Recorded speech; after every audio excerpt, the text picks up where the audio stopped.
Bangladesh is now seeking another IMF program as the economic shock from the war on Iran spreads deeper across South Asia. The IMF confirmed this week that Dhaka has requested fresh assistance, although neither side has disclosed the size of the package yet. But the request comes at a difficult moment for Bangladesh's economy, which is already under pressure from rising fuel costs, supply chain disruptions, and growing debt repayments. At the center of this crisis is energy. Bangladesh imports about 95% of the oil and liquefied natural gas it consumes, much of it from the Middle East. Since the start of the US-Israel war on Iran in February, oil prices have climbed sharply, rising from around $66 a barrel before the conflict to roughly $100 at the same time. The Strait of Hormuz remains unstable, with Iran still controlling the waterway while the US maintains a naval blockade on Iranian ports. For countries like Bangladesh, that disruption has immediate consequences. Dhaka has already raised fuel prices by between 10 to 15%. Petrol prices rose from around 95 cents per liter to $1.10. The government has also cut fuel consumption in some sectors, including fertilizer production, in an attempt to manage shortages and import costs. But the impact goes beyond energy. Bangladesh's garment industry, which generates more than 80% of the country's export earnings, is also being hit. Factories rely heavily on raw materials imported from China,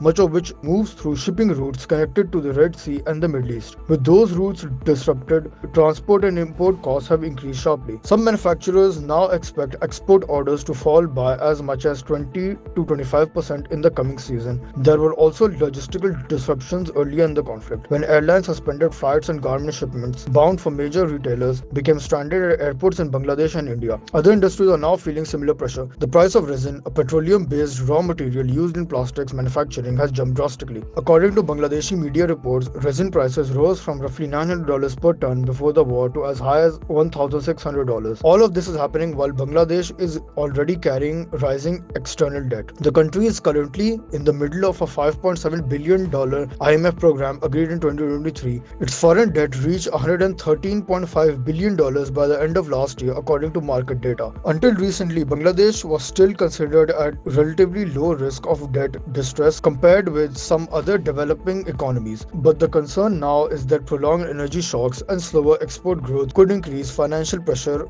much more quickly. The World Bank has already approved a separate $350 million loan to help Bangladesh manage fuel imports and strengthen energy security after shortages linked to the Iran conflict. And Bangladesh is not alone.